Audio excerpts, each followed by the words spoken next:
Hola, mi nombre es Gervasio Cabrera, soy ayudante del Departamento de Educación Médica y esta presentación va dirigida al curso de enseñanza y aprendizaje para docentes con edición de cursos en EVA 2017. En la misma hablaré sobre estudio de casos, un método de enseñanza basado en el aprendizaje centrado en el estudiante. La implementación del método data por el año 1914 en la Universidad de Harvard, siendo aplicado en la enseñanza de leyes en el área de negocios. ¿Qué es un caso? Bueno, un caso es una descripción de un hecho real, el cual constituye una situación compleja para el estudiante, extrapolable a la vida real y sobre todo dentro de su área profesional, sin una posible solución, sin una solución única. Intenta enlazar la teoría con la práctica, para lo cual el estudiante debe tener previamente una base teórica antes de enfrentarse al caso.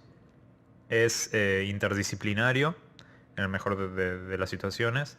Se busca obtener la mayor variabilidad de puntos de vista de los estudiantes e inclusive pudiendo interactuar entre diferentes disciplinas y o carreras, como por ejemplo dentro del área de la salud humana, en en lo que concierne a nosotros, y como mencioné anteriormente, se centra en el estudiante, punto en el cual me extenderé más adelante.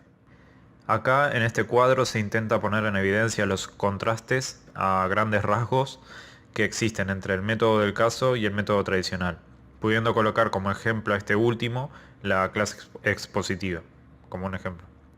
Eh, Como ahí dice, mientras que el caso es inductivo para con el estudiante, el tradicional se basa en la deducción. El caso va de lo específico, permitiendo la asociación de conceptos cada vez más complejos. Es centrado en el estudiante, la responsabilidad del aprendizaje recae en gran medida sobre este y no mayormente en el docente, como en el otro ejemplo. El siguiente punto va de la mano con el anterior y como ahí dice se busca que aprendan, más que en transmitir información que podrán haberla aprendido al final o no. Y siguiendo con la idea anterior, es un aprendizaje buscado mediante la resolución del problema y no centrado en absorber conocimientos. Aclaro que esto no significa que un método sea superior al otro, simplemente son distintos y aplicables según el contexto e incluso pueden convivir, como por ejemplo, sin ir muy lejos, nuestro ejemplo en el primer año de la carrera de medicina, que conviven distintos métodos y se aplican a diferente contexto. En esta diapo verán un esquema denominado esquema de diamante.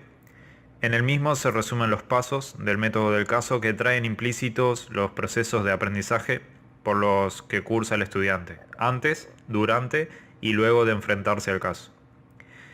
El ensanchamiento del área de la figura geométrica ocurre en función de los individuos involucrados en el proceso de aprendizaje. Este proceso, colocado en orden teóricamente cronológico, más adelante voy a explicar por qué teóricamente, se lo denomina, se lo va denominando. En preparación individual, acá el estudiante adquiere el conocimiento teórico, ya sea de talleres, presentaciones, y muchas veces ya se enfrentan al caso a tratar en el aula. Ya tienen acceso al caso, por lo menos en lo referido a lo que se hace en primer año. Luego viene la discusión en grupos pequeños. Dentro del aula, el docente cumple un rol de tutor de la discusión, la misma se va dando en los diferentes grupos, son distintos subgrupos. Luego viene la sesión plenaria, es como a modo de puesta a punto, los diferentes subgrupos elevan sus conclusiones al resto y el docente, como anteriormente, guía en todo momento para que se cumplan los objetivos del caso y intentar lograr que participen todos los estudiantes. Y finalmente la reflexión individual. Aquí el estudiante confronta sus ideas previas, el resultado de su propuesta que trajo a clase, con el desenlace que el caso tuvo. Como anteriormente dije, estos pasos están puestos de una forma teóricamente cronológica, ya que en la práctica en realidad se dan simultáneamente más de uno. Aquí están expuestos los roles principales que desempeñan tanto docente como estudiante. Como se puede ver, gran parte de la responsabilidad del aprendizaje recae sobre el estudiante, por una de las razones por las que se denominan métodos centrados en el estudiante, no siendo el estudio de casos el único, sino que hay diferentes modalidades, tales como el aprendizaje basado en problemas, aprendizaje en pequeños grupos, etc. En estas modalidades se hace gran énfasis en el aprendizaje colaborativo y para ello dedicando parte del tiempo del proceso, que es un continuo, eh, para el trabajo en grupo. El intercambio de hipótesis, el conflicto de hipótesis entre los estudiantes, los diferentes puntos de vista con respecto a la situación problema, etc. Y como ahí puse, Wasserman en su texto deja la puerta abierta a desarrollar este proceso tanto dentro del aula como fuera de la misma, con las ventajas y desventajas que cada una supone. Dentro del aula tiene la ventaja de que el docente puede ver el desempeño del grupo y puede guiar la discusión en caso de ser necesario, pero con la desventaja de que el docente se exceda en las sugerencias, obstaculizando con el aprendizaje, con un afán de controlar. En cambio, fuera del aula, si bien el docente evita intentar controlar los grupos, los estudiantes deben conocer muy bien el tema para no perder el hilo conductor de la discusión.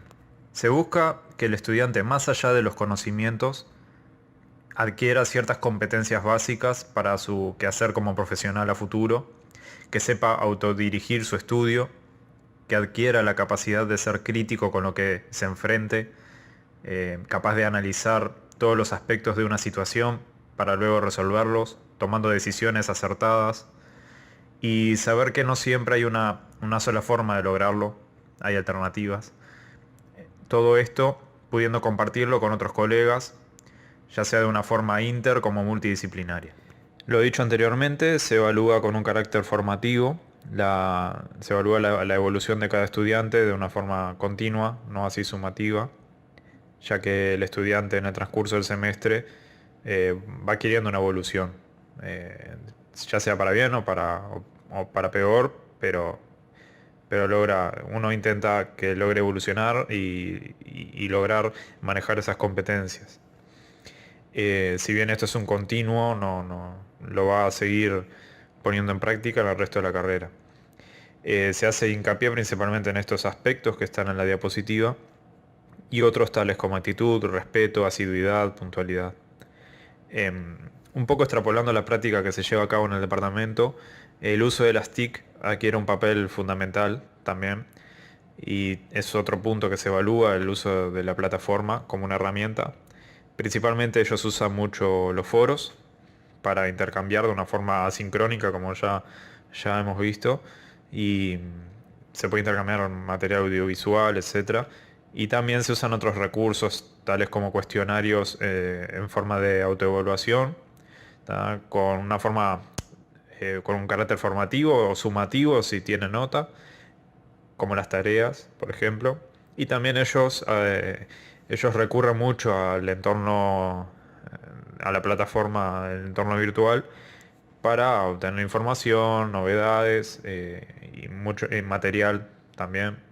Y es un punto que se evalúa también, que no es el principal, pero es un punto a evaluar también. Y bien, aquí estaría finalizando la presentación.